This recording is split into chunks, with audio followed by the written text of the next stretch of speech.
Buenas, amigos e amigas do AgroConnection, sejam muito bem-vindos de volta ao nosso vídeo semanal, ao nosso show do AgroConnection, trazendo as informações em primeira mão aqui sobre a safra americana. O vídeo de hoje vai ser um pouco diferente, espero que seja um pouco mais curto, vou tentar me controlar aqui, tá? Mas a ideia desse vídeo é trazer apenas as informações nacionais, né? A parte geral aí do cinturão do milho, como foi a semana, quais são os dados que o USDA nos trouxe. E antes da gente ir para essas informações, vale alguns recados. O primeiro deles é que a gente fez a nossa primeira temporada do Crop Tour 2022 na estrada com a AgroConnection e RTC. Visitamos aí no fim de semana passado os estados de Nebraska, Iowa, Missouri e também o Kansas. A gente tem o episódio de Nebraska já publicado, convido todos vocês a ir lá, curtirem, comentar, tá muito bacana.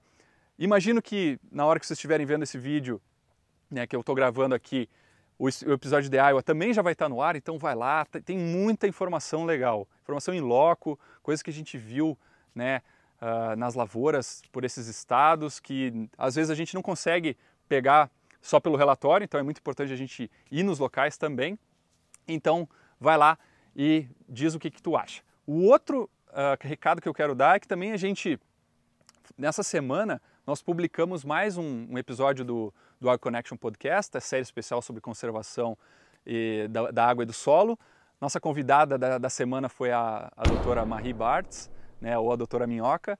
Falou muito sobre plantio direto, contou toda a história da família dela, como influenciaram, e aí aqui falando do pai dela, o Herbert Bartz, como que eles conseguiram influenciar e criar aí, ajudar a criar o plantio direto, estabelecer o plantio direto no Brasil na década de 70 e 80. Então é um episódio imperdível para quem gosta de história, quem gosta de plantio direto, convido todos vocês a ir lá.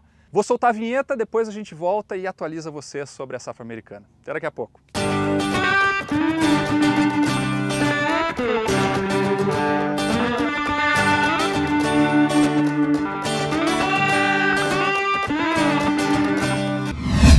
Bom, pessoal, de volta então, vamos direto para o relatório do USDA dessa semana, falando então, começando pelo milho esse que está com 37% da área em florescimento, levemente atrasado com relação à média dos últimos 5 anos, a gente já vem falando isso nos nossos vídeos semanais há algum tempo. Com relação ao milho que já começa em enxergrão, com massa mole, nós temos apenas 6%.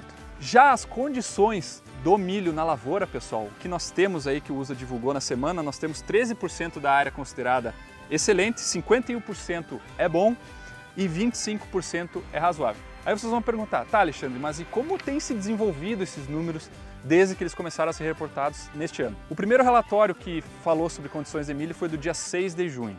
E de lá para cá, o que a gente nota? Notamos um declínio das áreas que são consideradas boas e um aumento das notas, que são consideradas razoáveis, tá bem?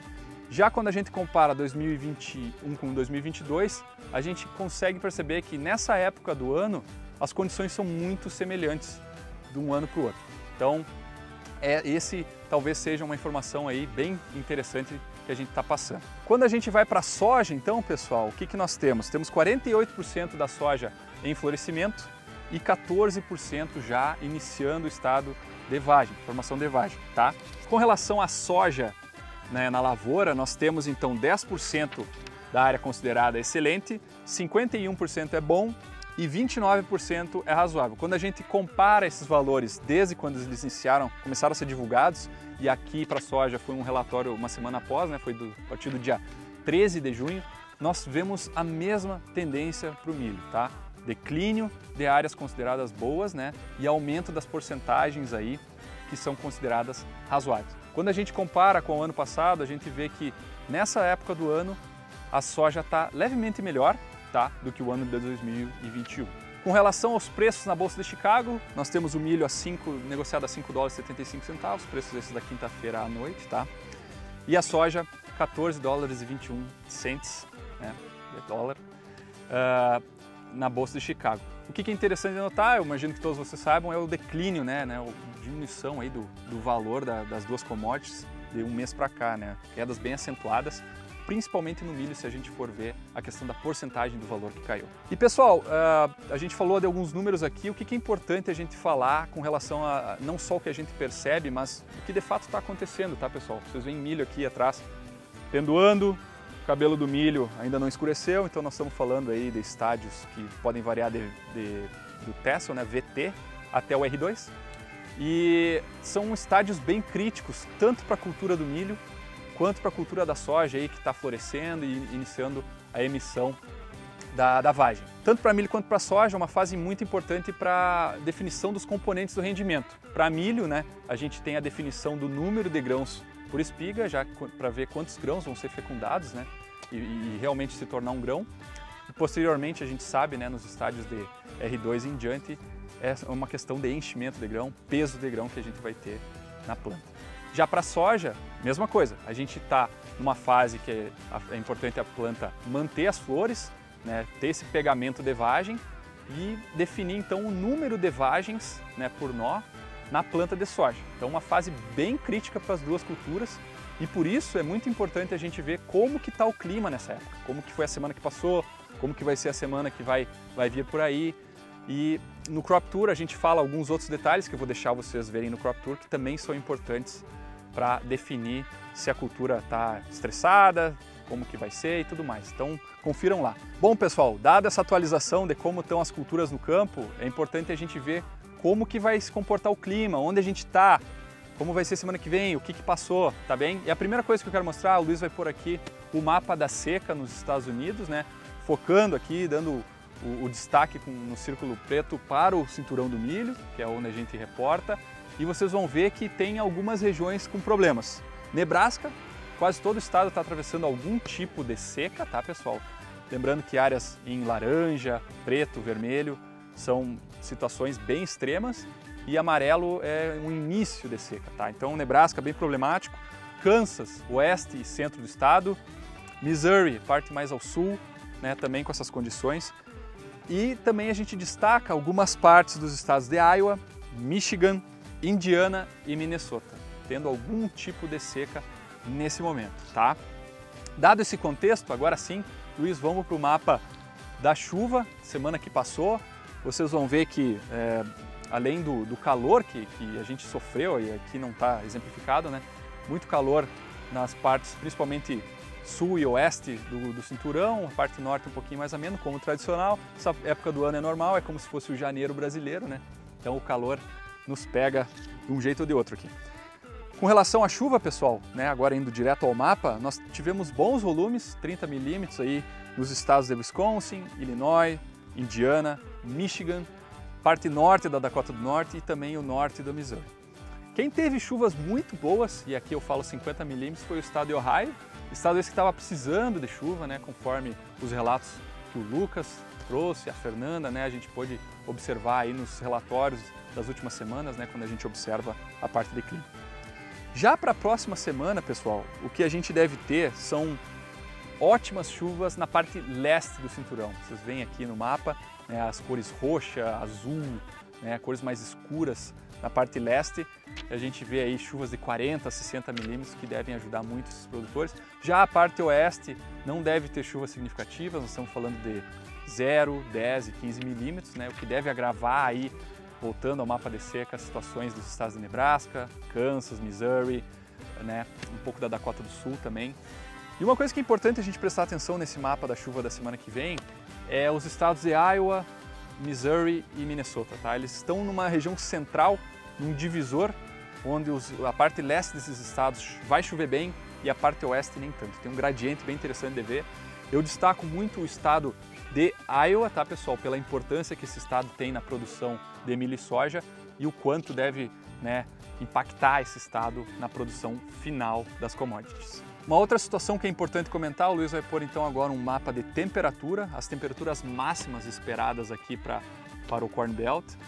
E olhem que interessante, pessoal, vejam o mapa da esquerda. O mapa da esquerda é de hoje, dia 22, hoje, né, no caso, o dia que eu estou gravando, sexta-feira, 22 de julho de 2022. Vocês observam que a grande parte do cinturão está com temperaturas altas, nós estamos falando aí de 36 a 38 graus, outras partes um pouco menos, 34, temperatura máxima de hoje.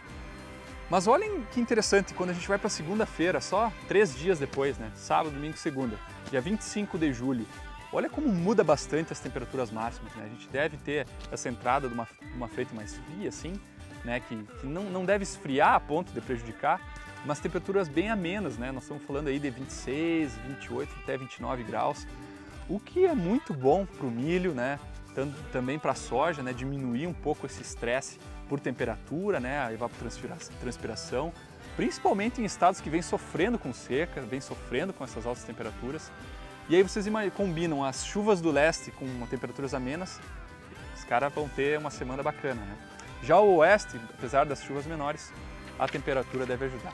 Onde vai permanecer bem quente é o sul de Kansas, sul de Missouri, né? As temperaturas aí que vão estar assim na faixa dos 36, 38 graus novamente. Bom pessoal, e agora então vamos à participação especial no vídeo da semana, né? Hoje a gente vai lá para o estado de Wisconsin que não foi nesse primeiro momento, né, da viagem do Crop Tour, a gente não conseguiu ir até lá. Então hoje o Guilherme Schudzik, aluno de mestrado da University of Wisconsin-Madison, vai trazer um pouco da situação do Wisconsin, né, principalmente o projeto dele. Tem uma situação bem interessante aí, que está sendo testado e está ganhando popularidade na cultura da soja. Guilherme, vou deixar para ti, the floor is yours. Olá pessoal ligado no AgroConnection, meu nome é Guilherme Schudzik, eu sou engenheiro agrônomo formado pela Exalc-USP e sou aluno de mestrado aqui pela Universidade de Wisconsin-Madison, com foco em ciência das plantas daninhas. Hoje eu estou aqui para falar um pouco do meu projeto para vocês. Aqui na região dos Grandes Lagos, a gente tem uma tendência nos últimos anos de plantar a soja um pouco mais cedo na safra. E principalmente no estado do Wisconsin, a gente tem um adiantamento de 1 a 2 semanas na data do plantio da soja. Isso tem acarretado em diferentes problemas com plantas daninhas. As plantas daninhas que a gente tem mais problema aqui no estado do Wisconsin são basicamente Giant Ragweed, que seria a Ambrosia trífida, e Waterhemp, que seria o Amaranthus tuberculatus.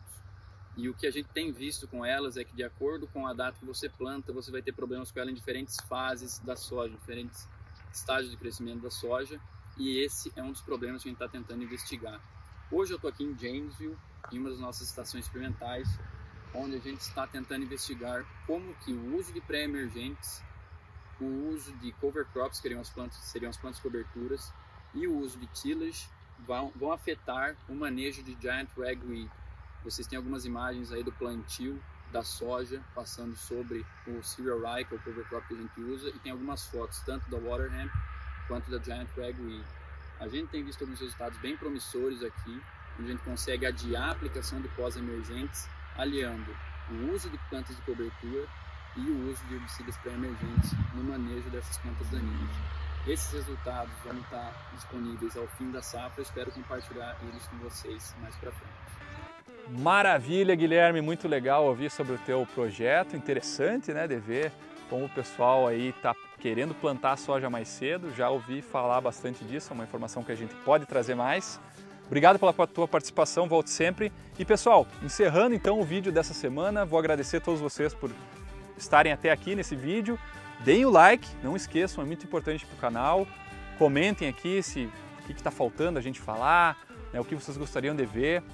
Vão lá no Crop Tour, dá o like, vejam os vídeos, são informações muito boas. Vai no AgroConnection Podcast, né, escutem os nossos episódios sobre conservação da água e do solo, os nossos outros sobre, né, convidados especiais.